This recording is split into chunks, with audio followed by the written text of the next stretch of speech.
ಸಖತ್ ಖಾರ ಬಣ್ಣ ಮತ್ತು ರುಚಿ ಆಚಿ ಚಿಲ್ಲಿ ಪೌಡರ್. ಕರ್ನಾಟಕ ರಾಜ್ಯ ಕ್ರಿಕೆಟ್ ಮಂಡಳಿ ಚುನಾವಣೆ ಹಿನ್ನೆಲೆ ನಾಮಪತ್ರ ತಿರಸ್ಕಾರವನ್ನು ಪ್ರಶ್ನಿಸಿ ಸಲ್ಲಿಸಿದ್ದ ಅರ್ಜಿ ವಿಚಾರಣೆ ನಡೆಯಲಿದೆ.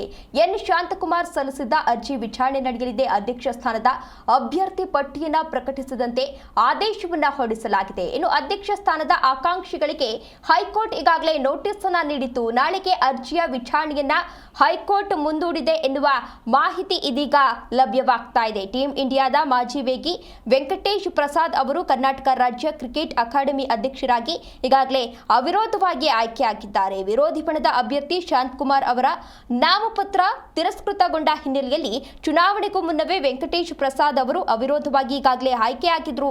ಇನ್ನು ಈ ಹಿಂದೆ ಕರ್ನಾಟಕ ಹೈಕೋರ್ಟ್ ಡಿಸೆಂಬರ್ 7ರಂದು ಅಧ್ಯಕ್ಷ ಸ್ಥಾನಕ್ಕೆ ಚುನಾವಣೆಯನ್ನ ನಡೆಸುವಂತೆ ಆದೇಶವನ್ನು ಕೂಡ ನೀಡಿತ್ತು. ಕ್ರಿಕೆಟಿಗ ವೆಂಕಟೇಶ್ ಪ್ರಸಾದ್ ಹಾಗೂ ವಿರೋಧಿ ಬಣದಿಂದ ಶಾಂತಕುಮಾರ್ ನಾಮಪತ್ರವನ್ನ ಸಲ್ಲಿಸಿದ್ರು. ಆದರೆ ಇಂದು ನಡೆದಂತಹ ನಾಮಪತ್ರ ಪರಿಶೀಲನೆ ವೇಳೆ ಶಾಂತಕುಮಾರ್ ಸಲ್ಲಿಸಿದಂತಹ ನಾಮಪತ್ರ ಅಸಿಂಧುಗೊಂಡಿತ್ತು. ಆ ವಿಚಾರಕ್ಕೆ ಸಂಬಂಧಪಟ್ಟಂತೆ ಈಗಾಗಲೇ ಒಂದು ಅರ್ಜಿಯನ್ನ ಕೂಡ ಸಲ್ಲಿಸಲಾಗಿತ್ತು. ನಾಮಪತ್ರ ಹಿಂಪಡೆದವರು ಇದರಲ್ಲಿ ಸೇರ್ತಾರೆ ಎಂದು ಹೈಕೋರ್ಟ್ ಈಗಾಗಲೇ ಆದೇಶವನ್ನ ಕೂಡ ನೀಡಲಾಗಿತ್ತು. ಅದೇ ವಿಚಾರಕ್ಕೆ ಸಂಬಂಧಪಟ್ಟಂತೆ ವಿಚಾರಣೆಯನ್ನ ಕೂಡ ನಡೆಸಲಿದೆ.